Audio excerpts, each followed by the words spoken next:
All right, guys, today I wanted to talk about 3 issues with the portal here that I think kind of suck and I think Bungie should change moving forward. Guys, if you enjoyed the video at all, hit like and subscribe for me. So, number 1, I want to talk about the secondary objective that spawns in the solo ops missions and why I think this feels kind of like arse and should be changed or just maybe even removed altogether. So, if you guys are unfamiliar, when you're playing solo ops, every single mission you do will have a secondary objective. It'll usually be get kills with either precision hits, abilities, or weapon takedowns. Sometimes it's just generic kill enemies. Now, the reason that this kind of sucks is that it really limits your loadout, or in some situations makes it feel like it's better to just go to orbit and restart the mission instead. And the reason is this secondary objective is basically a requirement to get an A rank when you're doing solo ops missions almost every single time, unless you're like 60, 70 below and you're earning enough score just by getting kills.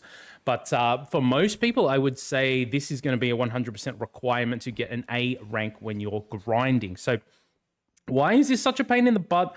Let's just say, for example, I'm going in with a non-precision loadout, then I have to get, say, 25 precision kills to get an A rank. Now, it would be all right maybe if my loadout wasn't locked and I could maybe switch to like a hand cannon or something for that mission, but you stack on top of the locked loadouts and I'm highly incentivized just to go to orbit and restart the mission and try and get a different one that's much easier. The generic just kill enemies, I think, is the one that should be just across all of the missions here. I don't see any reason why I should have to start micromanaging my loadout even more. In Grandmaster, you are required to use champion mods anyway, right? So now there are subclass, verbs that do the champion stuff, but there's also the weapon type. So you're already somewhat limited depending on what mission you're doing and what champions are in there. So you're already a bit limited on your loadout. You add this on top. What if you have a precision loadout and you don't have ability spam? You have very, very low uptime on your abilities. Well, the abilities killed one ends up being a pain in the butt. Vice versa, if I have a non-precision loadout and I'm required to get 20 precision kills, it's a huge pain in the butt. So this is just really annoying, and it just adds this layer of micromanagement which feels 100% unnecessary. I would say just turn all of these sub-objectives into generic kill objectives. Why do I have to micromanage my loadout? I don't think that feels good, so I think they should absolutely change that one.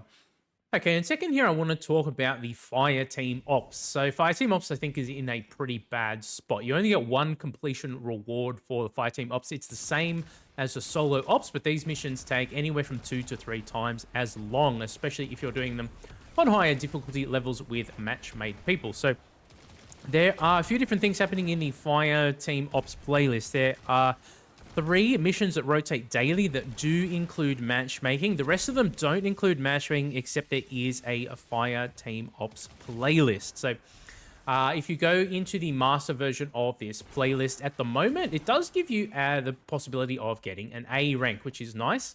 However, this does seem to be pretty inconsistent for me. I've had times where I've gone in there and it says it'll only give me a maximum of a B rank, which I think kind of sucks, but now, if you go to one of the other missions that rotates daily, these missions, they have matchmaking, so you cannot further modify or customize them.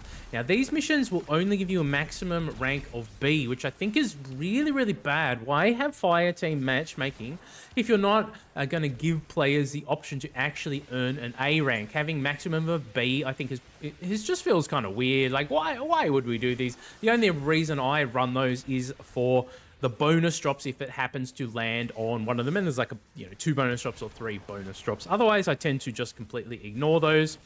Now, the inconsistency in the actual playlist, I'm not sure if that is just a bug I encountered or something, as the playlists are set to a negative power delta. They're not set to like 200, 300 or whatever. They're actually set to master is minus 30. I think Grandmaster is minus 40, for example, right? So yeah, that could just be a weird bug that I've personally encountered, but sometimes when I've gone in there, it's given me a maximum rank of B when I go into either Fire Team Ops playlist, match-made one, or the solo ops playlist. So I don't know, that might be a bug that I've encountered. That might be something more serious, but so Fire Teams Ops, I think you just got to like double or even triple the rewards in there. You got to make it more rewarding. So that's number 2. That's really annoying. Number 3, I think, actually is probably the biggest problem with the entirety of this expansion. And where the hell is the new content, right?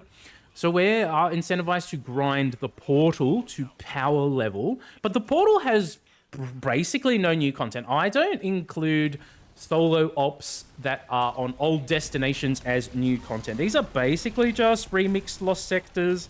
Now, there is one single mission that is new, the Caldera. Now, everyone loves this mission because it's actually easier and simpler to farm. You can get yourself into a nice farming routine in this mission. And it's not bad. As far as a solo mission goes, it's all right. It's reasonably simple. It's got an interesting boss arena at the end. So Bungie's asked us to grind 400 plus power levels, but not really provided any new content in the portal to do so. I think this is a huge problem, a huge mistake. And the thing that confuses me here a little bit is that Bungie has created the world tiers on Kepler. Now, this is the perfect place to put power level drops for you to grind. After the campaign, you're probably going to be somewhere between power level 100 to 150, depending on how slow you went. And the power level of Fabled world tier on Kepler is 150. So it's the perfect place for you to jump in post-campaign and do your power level grinding. Every single drop, especially after 200. Now, up to 200, all the blues and stuff will give you drops. But after 200, every single drop on either Fabled or Mythic, they should be power drops. Fabled should be at least +1 or +2, and Mythic should be at least +3 or maybe even +4 to your power level. Incentivize people to actually grind the new content to power level. Now, they wanted to put the focus more on the portal for the season launch here, which I think was a mistake. I think you should have incentivized people to grind Kepler more. So that's something that I think that they can improve on in the future. Now, you can get some power drops out of doing Kepler, right? It's not like you will never, ever see a power drop if you go to Mythic tier, Kepler on the world tier. But to be honest with you, it's super inefficient. It is way harder to, especially at Mythic, right? So for the vast majority of players, this is not going to be the method that you would want to use. However, just imagine if you did go into Mythic world tier and your drops could be anywhere from +3 to +5. I mean, I would be way more incentivized to grind Mythic Kepler if the drops were actually really good. Now, Mythic tier Kepler has some issues, though. It's really bad.